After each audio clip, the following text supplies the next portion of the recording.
Hello বন্ধুরা hello বন্ধুরা কেমন আছেন? আশা করি সবাই ভালো আছেন। আজকে আমরা তরকারি বানাবো ডাঁটা আর মসুর ডাল দিয়ে। তো প্রথমে যে আমার ডাল আগেই ভিজায় রাখছিলাম, এখন ডাঁটা তাদের ভালো করে ছেলে নেব।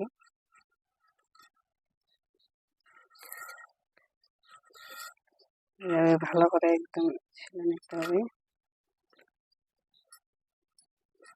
মোটা একটু থাকলেই দিকে কাটা দিতে হবে। ছেলা হয়ে গেছে। তো এই ডাঁটার তরকারিটা বানানোর জন্য প্রথমে নিয়ে নিয়েছি জিরা, 2টা কালো এলাচ, এটা সাদা এলাচ, 1টা টুকরো আদা, তারপরে নিয়ে নেবো 2টা রসুন, 2টা পেঁয়াজ, যে লঙ্কা, সবগুলা পিষে নিয়ে আসবো।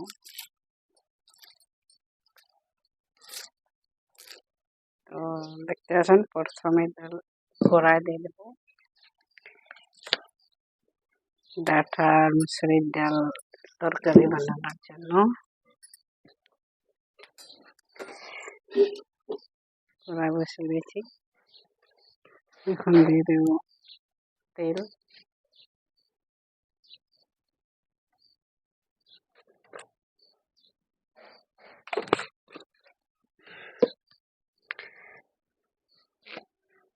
এই যে মশলাটা বানায় রাখছি, এটা দিয়ে দেবো এর মধ্যে।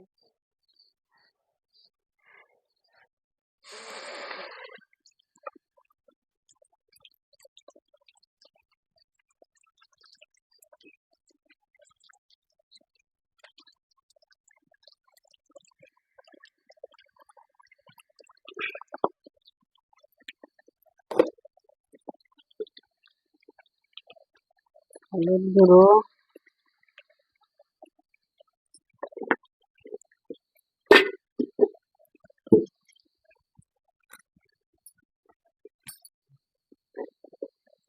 লবণ,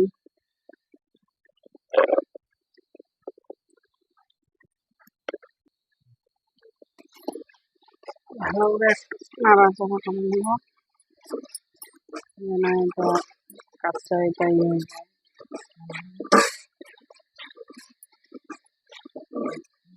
বাড়িতে বানাই দেখলাম এখন ডাঁটা মুসুরের ডালের তরকারি আর ডিমের ভাজা যদি হয়, পাঁপড়, সেই কারণ সাথে ভালো লাগে, একটু বানাই খাই দেখলাম।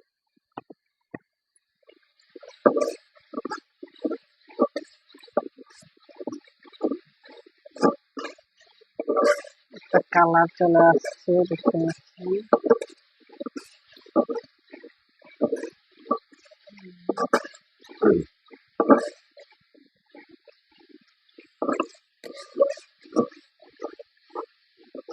তিন চার মিনিট এখন চালাই নেওয়া, ভালো করে এটা মিক্স করে নিই। ডাঁটাগুলো দিয়ে দেবো, ভালো করে নেড়ে দেবো,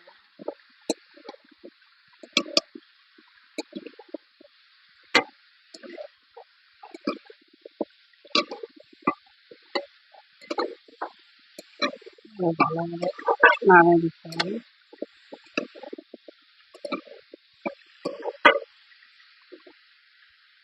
ডালটা আমি আগে ভেজে রাখছিলাম, এটা দিয়ে দেবো।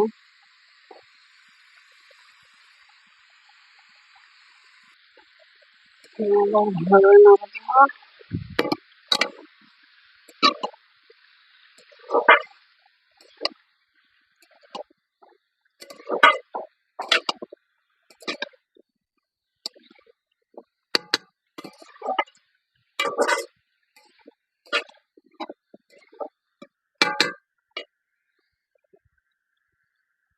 জল দিয়ে দেবো।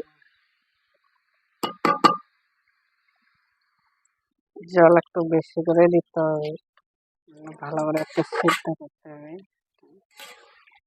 ভালো করে সিদ্ধ না হলে খেতে ভালো লাগবে না।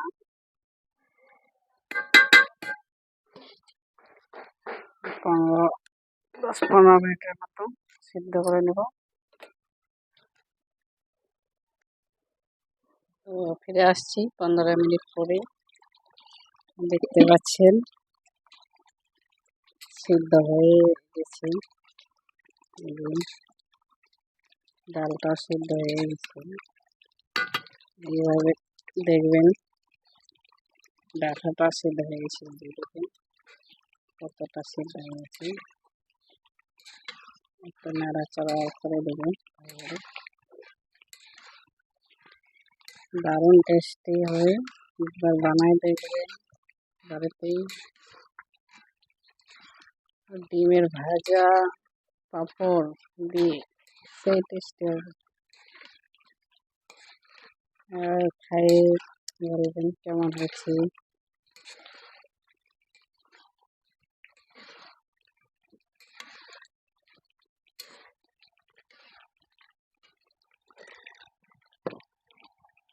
তো ভালো করে নাড়াচাড়া করে দেবো।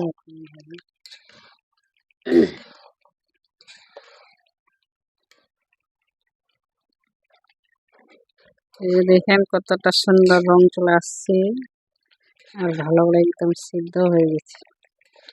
এই যে দেখুন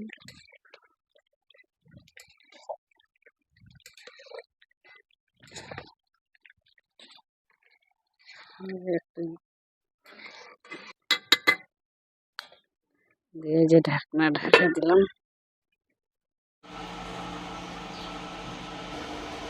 যে বন্ধুরা দেখতে পাচ্ছেন কেমন হয়েছে ডাঁটা আর মুসুরির ডালের তরকারিটা। ভালো লাগলে লাইক করুন।